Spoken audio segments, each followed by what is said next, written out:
Ibu semuanya, kita lanjutkan kembali.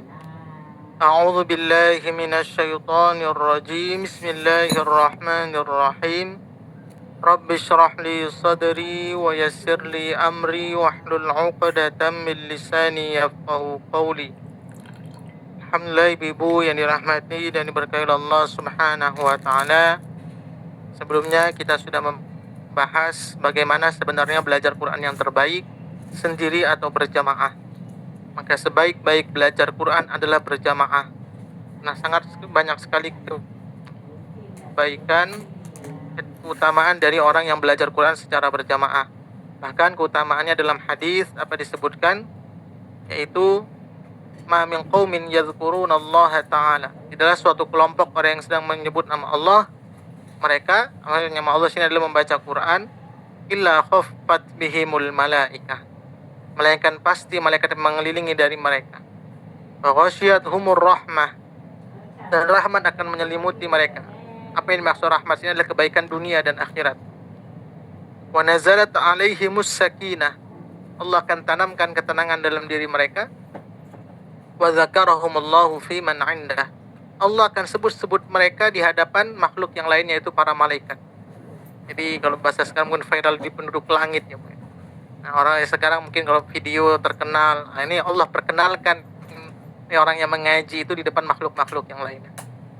Di hadis yang lain, jadi ada beberapa hadis, banyak hadis, salah satu tadi di atas, kemudian sama juga di bawahnya, majtama'a qaumun, barang siapa yang berkumpul, kemudian mereka membaca kitab Allah dan saling mempelajari di antara mereka, punya redakasinya di sama, illa nazalat alaihimus sakinah, Allah akan turunkan ketenangan, wa ghasyiyatuhumur rahmah, akan diberikan rahmat kebaikan dunia akhirat, wa khaffathumul malaikah, dinaungi malaikat dan doa mereka akan diijabah, wa dzakarahumullahu fi man 'indah, kemudian Allah akan sebut-sebut mereka di hadapan makhluk yang lainnya.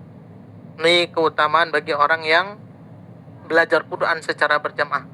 Banyak kebaikan yang lain, saling mengingatkan, saling bersaksi bahwa kita berkumpul dalam ketaatan. Kemudian Quran akan memberikan syafaat kepada mereka semuanya. Kemudian banyak program-program yang mungkin secara kalau sendiri kita kerjakan itu merasa berat, tapi ketika ramai-ramai berjamaah maka banyak kebaikan yang bisa kita kerjakan. Itu salah satu keutamaan ketika kita berjamaah. Kemudian ketika berjamaah, bagaimana cara membacanya? Sebaik-baik berjamaah ketika membaca Quran adalah bergiliran. Boleh nggak kadang kita yasinan ramai-ramai? Boleh-boleh saja. Tapi terkadang kan dalam satu kelompok itu ada perbedaan dari segi kemampuan membaca Quran. Ada yang betul-betul mahir, ada yang masih setengah-setengah kemampuannya, ada yang baru belajar. Maka salah satu bacaan yang dilarang itu jangan sampai orang yang baru belajar dia membacanya sesuka hati karena takut ketinggalan. Maka tidak apa-apa kita ketinggalan, tapi kita berusaha membaca yang terbaik. Tapi kalau ditanya sebaik-baik bacaan ada saling bergantian. Ada yang mendengar, ada yang menyimak.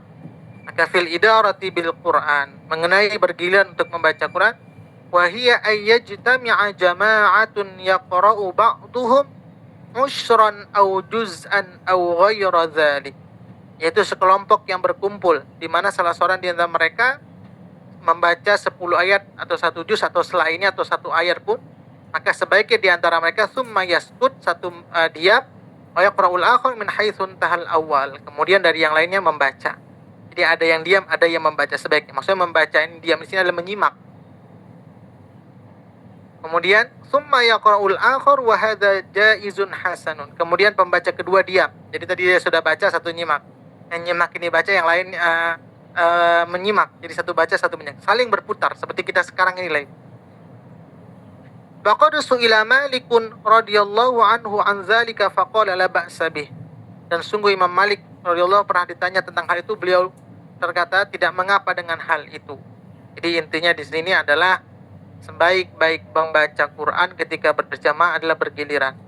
Tapi bagaimana hukum? Contoh kita Yasin, Al-Kahfi berjamaah, boleh-boleh saja, dengan syarat bagi orang yang masih terbata-bata karena ingin takut ketinggalan sehingga dia membaca suka hati, itu tidak boleh.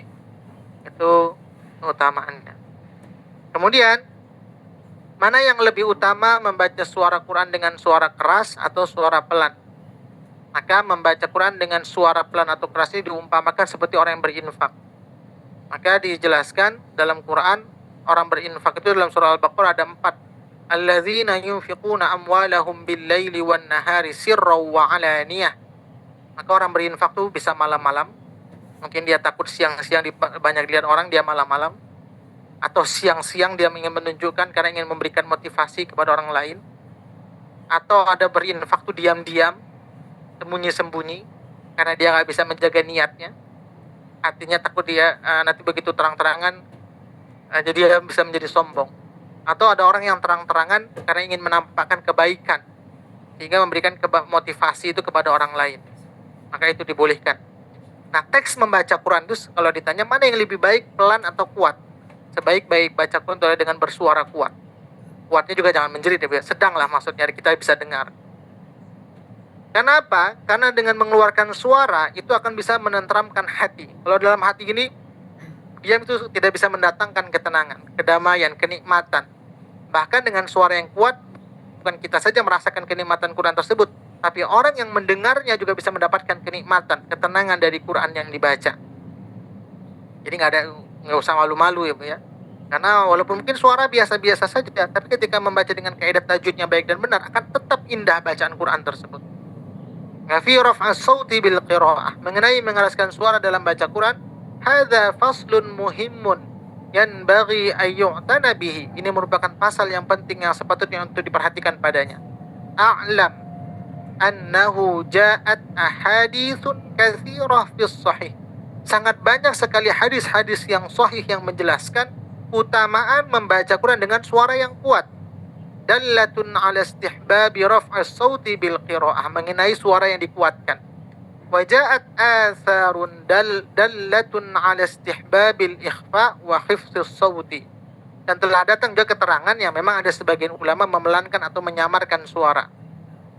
Bahkan ketika kita belajar fikih yang berkaitan dengan Quran, ada memang beberapa ayat yang kita harus memelankan bacaannya yang berkaitan ketika orang-orang Yahudi mengatakan, contoh dalam surah At-Taubah, wa qalatil yahudu Uzairun ibnullah wa qalatin nasara al-masih ibnullah, bahwa mengatakan Uzair itu ada anak Allah, ada yang mengatakan juga Isa anak Allah. Itu kan statement atau keterangan yang tidak tepat. Maka para ulama ketika menjelaskan membaca ayat tentang itu, mereka memelankan suara, bahwa bukti dengan memelankan suara mengatakan bahwa hal itu tidak benar. Itu perkataan orang-orang Yahudi yang keliru atau sesat. Atau sebelumnya yang kita bahas juga dalam surah Al-Maidah, laqad kafara alladziina qalu innallaha salisu salasah, mengatakan Allah itu adalah tiga Tuhan, tiga kepribadian. Maka itu juga suatu yang keliru. Maka bisa kita pelankan suara kita sebagai menyatakan bahwa itu adalah pendapat yang salah yang dinyatakan oleh orang Yahudi dan Nasrani. Jadi ada sebagian ayat-ayat yang memang kita memelankan bacanya. Atau nanti ada penjelasan bawahnya. Jadi ada yang menguatkan, ada yang memelankan. Wa sanadhkuru minha tarafan yasiru isyaratan ila asliha insyaallah taala. Dan Imam Nawawi akan menuturkan tentang hal itu sekilas keterangan yang sedikit sebagai petunjuk kepada hukum dasarnya. Maka qala Abu Hamid Al-Ghazali wa ghairuhu minal ulama wa tariqul jam'i bainal akhbar wal atharil mukhtalifati fi hadza. Jadi memang banyak asar-asar, banyak pendapat yang mengatakan suaranya harus dikuatkan, pendapat yang lain adalah memelankan. Kapan seseorang itu memelankan suara? Annal israru ab'adu minar riya. Nah, jadi kalau seandainya dengan suara yang kuat itu dia jadi ria, sombong, merasa paling hebat, maka sebaiknya orang yang seperti ini memelankan suaranya ketika mengaji, karena takut khawatir akan ria. Tapi kalau orang yang bisa menjaga hatinya, maka menguatkan fa illam yakhfir riya fal jahru. Apabila ada orang yang bisa menjaga hatinya dari riya, maka mengeraskan suatu jauh lebih utama dibandingkan memelankan. Li'anna al-amal fihi aktsar wa li'anna faidatu ta'adda ila ghairi. Karena memang mengeluarkan suara itu keutamaannya atau faedahnya lebih banyak, bisa didengar orang lain, menenangkan hati, naf'u al-muta'addi afdal min lazimi. Kemudian syaraf-syaraf kita bisa berfungsi, mata melihat, telinga mendengar. Jadi organ-organ tubuh yang lain pun bisa merasakan bagaimana suara Quran ketika dibacakan. Kemudian wali anna yuqidhu qalbal qari'i. Kemudian menggugah hati si pembaca, menggugah hati si pendengar. pikiran juga menjadi lebih fokus ketika suara dikuatkan. Kalau suara diam baca dalam hati itu bisa melayang pikiran kemana-mana. Nah, jadi dengan mengeluarkan suara itu bisa menjadi lebih fokus, baik si pembaca maupun si pendengar. Yasrifu sam'ahu ilaihi. Kemudian ya tadi, orang kalau sudah mendengarkan terfokus, yang lain pun bisa mendengarkan Quran apa yang dibaca. Kemudian dengan suara yang kuat bisa mengurangi rasa ngantuk. Wa yatrudun nauma wa yazidu bin nasyad, dan menambah semangat dengan suara. Apalagi orang yang bacanya bagus suaranya atau indah bacaan, itu lebih semangat. Kalau diam-diam aja, itu gampang ngantuk ya. Maka mengeluarkan suara itu menghilangkan kengantukan juga. Wa yuqizu ghairuhu min naimi aw ghafalin wa yunashitu. Kemudian dengan suara itu menghilangkan kelalaian. Tidak disibukkan dengannya karena kita fokus. Dengan suara itu menjadi kefokusan juga ketika baca. Ama ma hadaru syai'un min hadhihi niyat wal jahru afdal. Jadi kalau tadi bisa menjaga di atas tadi niat kita, maka memang mengeluarkan suara itu jauh lebih utama. Fa inna jitama'at hadhihi niyat tadha'aful ajhar. Kemudian jika terhimpun tadi niat-niat yang bisa kita jaga tadi, maka keutamaan pahalanya jauh lebih banyak. Orang lain bisa dapatkan apa yang kita baca juga. Kemudian kalau ditanya, mana yang lebih utama baca Quran itu dengan mushaf atau dengan tidak mushaf? Seutama-utama membaca Quran adalah dengan mushaf. Dengan handphone, dengan mushaf tetap utama dengan mushaf. Karena dia memiliki keutamaan tersendiri. Kalau handphone itu banyak aplikasinya. Kalau mushaf kita bisa terfokus juga ketika membacanya. Nah, bagaimana kalau saya baca pakai handphone? Ya nggak masalah. Tapi kalau ini perbandingan mana yang lebih baik, sebaik-baik baca Quran adalah dengan mushaf. Hadza hukmul mas'alah. Maka inilah hukum masalah tersebut. Kemudian wa ammal atharu manqulatun fa katsiratun wa ana usyiru ila atrafin min ba'dihha. Kemudian ini juga masih menjelaskan tentang bagaimana kalau seandainya ada orang yang di sebelah kita sedang sholat, maka sebaiknya juga sebaik-baik ada orang sholat di sebelah kita harus mempelankan suara. Ini juga hadis yang mengutamakan bahwa kita harus mengeluarkan suara bahkan dengan lagu. Ma adzinallahu li syai'in ma adzina li nabiyyin hasanis sauti yataghanna bil Qur'an yajharu bihi. Tidaklah Allah mendengarkan sesuatu seperti mendengarkan suatu bacaan dari seorang nabi yang merdu suaranya, yang beliau melakukan Al-Qur'an, yang beliau suaranya keras dengan bacaan tersebut. Rawahul Bukhari wa Muslim. Wa makna adzina istama'a wa huwa isyaratun ila ridha wal qabul. Jadi menguatkan di atas itu tadi dengan syarat. Syaratnya sudah kita sampaikan, orang yang tidak bisa sombong atau orang yang bisa menjaga hatinya tidak sombong ketika membaca. Bahkan hadis lain, qala lahu laqad utina mizmaran min mazamir ali Daud. Kemudian bagaimana kita tahu di suara Nabi Daud itu sangat merdu sekali. Rawahul Bukhari, berarti dengan suara kuat. Kemudian qala law ra'aitani wa ana astami'u liqira'atil barihah. Seandainya Anda melihat saya saat saya mendengarkan bacaan Quran dari Anda kemarin, ini maksudnya juga dengan suara yang kuat maksudnya. Rasulullah membaca dengan suara yang kuat. Kemudian ini hadisnya wa an fadalata. Ini hadis qala Rasulullah sallallahu alaihi wasallam, lillahu ashaddu adzanan ila ar-rajuli al-hasanis sauti bil Quran min sahibil qainati ila qainati, rawahu Ibnu Majah. Pastilah Allah lebih gembira mendengarkan kepada seorang laki yang suara merdu dengan pembacaan Quran dibandingkan pemilik suara hamba saya, seorang penyanyi yang mendengarkan kepada hamba saya yang lain. Jadi perbandingan memang utama-utamanya suara yang kuat, sebaik-baiknya itu adalah sebaiknya digunakan untuk baca Quran. Kemudian inni la'arifu aswata ruf'atil ash'ari yina bil laili hina yadkhulun. Sesungguhnya pastilah saya dapat mengetahui suara-suara kabilah Al-Asy'ari di malam hari ketika mereka memasuki tempat tinggal mereka. Kalau mungkin konteksnya zaman dahulu ya bisa dikatakan fa'arif manazilahum min aswatihim bil Qur'ani bil lail. Jadi ketika pada malam hari rumah-rumah mereka itu terdengar suara Quran. Konteksnya orang zaman dulu, mungkin orang zaman dulu itu rumahnya pakai lampu sentir nggak terang. Tapi kalau kita jalan kaki lewat rumah, saya masih merasakan zaman SD dulu. Ya masih lewat rumah orang masih dengar suara ngaji. Nah, kalau sekarang mungkin zaman sekarang penerangan semakin canggih tapi suara ngaji udah nggak dengar lagi. suara TV, suara handphone, suara musik sekarang mungkin kalau kita lewat. Nah, ini dijelaskan sehingga terdengar, orang lewat depan rumah itu terdengar. Katakan li'anna la'a'rafa sautu. Jadi Asy'ariyin, orang-orang Al-Asy'ari ketika itu pada malam hari mereka melewati tempat-tempat tinggal mereka, terdengar suara ngaji. Wa in kuntu lam ara manazilahum hina nazalu bin nahar. Meskipun saya dapat melihat tempat tinggal mereka ketika mereka bertempat singa. Jadi siang hari, kalau zaman dulu kan nggak ada penerangan jalan, siang hari nampak rumahnya, pada malam hari malah terdengar suara Quran di rumah-rumah mereka. Karena zayyinul Quran bi aswatikum. Sebaik-baik hiasan suara itu digunakan untuk baca Quran.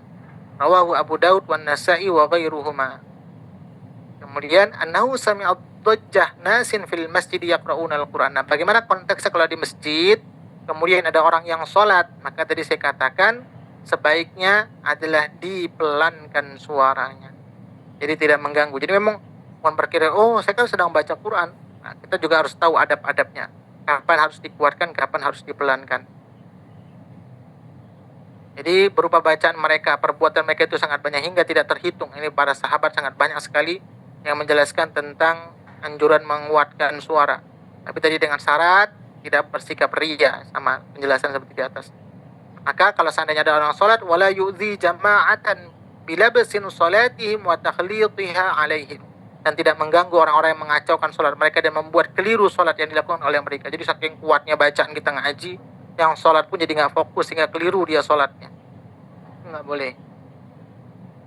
Maka kita harus memelankan ketika ada orang sholat. Anil A'mash qala dakhaltu ala Ibrahim wa huwa yaqra'u fil mushaf. Jadi saya katakan sebaik-baik orang mengaji adalah dengan mushaf.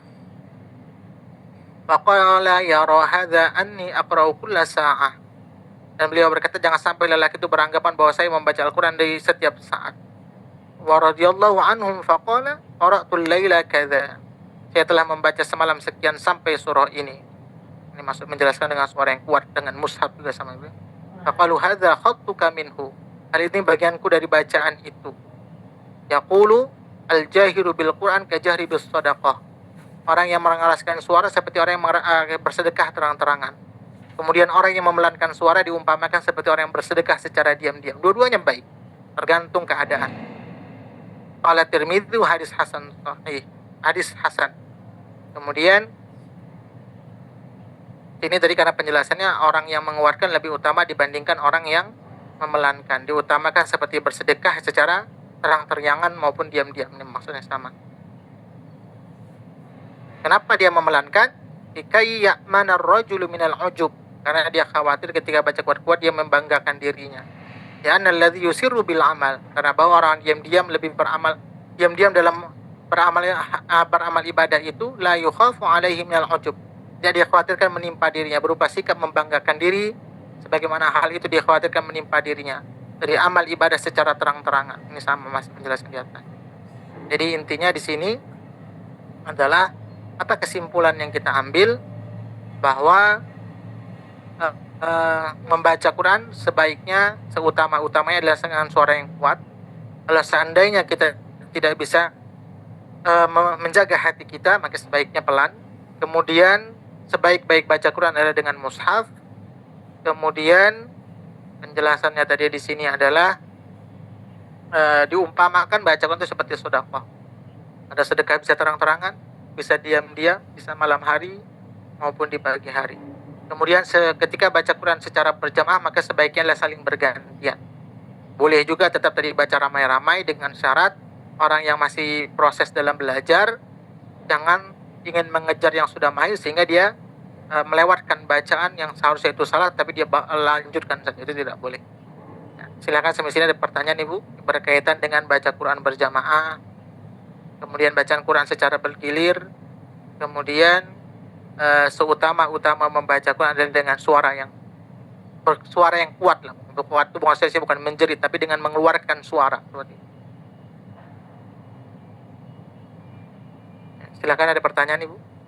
Jadi boleh kita memelankan, tapi ada memang beberapa ayat yang kita harus memelankan, seperti ucapan-ucapan orang Yahudi terhadap Allah Subhanahu wa taala, maka kita memelankan suara sedikit sebagai wujud bahwa apa yang disampaikan mereka itu tidak benar. Ya, silakan kepada Bu Risna.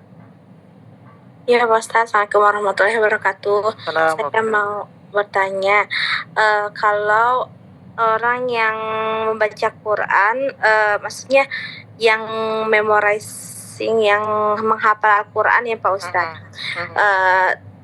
gimana, apa hukumnya orang yang menghafal Al-Quran tapi kita itu belum tahu apa namanya hukum tajwidnya itu masih salah-salah gitu loh Pak Ustadz. Tapi udah hafal, cuman tajwidnya itu belum terlalu baik. Apakah harus diteruskan atau misalnya, atau gimana Pak Ustadz menurut Pak Ustadz? Ya, terima kasih. Yang pertama, sebaik-baik dalam proses belajar Quran, jadi tidak ada hukum haram atau tidak. Sebaik-baik orang yang menghafal Quran itu adalah bacaan yang sudah baik.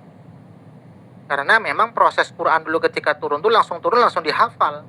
Sebenarnya kalau konteks zaman dulu, kita kembali ke zaman dahulu, begitu turun langsung dihafal. Ibarat sekarang kita, saya guru mengajarkan mentransfer hafalan kepada ibu-ibu. Tapi kan itu berat. Belajar seperti itu, sehingga memberikan kemudahan, ditulislah Al-Quran. Sehingga orang-orang yang belajar Quran itu menjadi lebih mudah. Seiring perkembangan waktu juga diberikan baris, diberikan titik, diberikan tanda-tanda tajwid. Itu adalah tujuan untuk memberikan kemudahan. Jadi kalau ditanya, mana sebaiknya bagi orang yang menghafal Quran? Baguskan dulu bacaannya, baru dia menghafal. Tapi bagaimana dengan konteks orang yang sudah tiba-tiba dia sambil belajar, sambil menghafal juga, tiba-tiba banyak hafalan yang salah tersimpan di memori mereka. Maka dengan seperti itu harus mereka tetap punya guru, sehingga seiring waktu hafalan-hafalan yang salah tersimpan di memori mereka bisa diperbaiki. Seperti itu. Jadi tetap boleh, tapi ya konteksnya akan jadi lebih lambat prosesnya. Lain lagi dia fokus menambah hafalan, lain lagi dia memperbaiki yang hafalan salah tersimpan. Tapi kalau dia nggak punya guru ya salah. Maka kepada orang menghafal Quran ketika 30 juz tapi nggak ada punya guru, ngapal sendiri, maka kata guru saya, orang yang seperti 100% harus diragukan kualitas hafalannya. Karena dia khawatirkan dia akan salah barisnya, salah hurufnya, mungkin tadi terhafal ya, huruf fa terhafal jadi waw. Orang yang punya guru saja disimakan terkadang masih salah terhafal, apalagi orang yang nggak punya guru sama sekali. Jadi intinya harus punya guru ya Pak Ustadz ya? Iya, harus punya guru. Bahkan orang yang sudah 30 juz pun harus tetap punya guru. Kenapa? Agar selalu mengingatkan atau mengkoreksi hafalan mereka. Kenapa? Harus dimurojaah terus, diulang terus hafalan. Karena kita nggak sama seperti Nabi. Kalau Nabi sanuqri'uka fala tansa, habis baca langsung ingat, nggak lupa.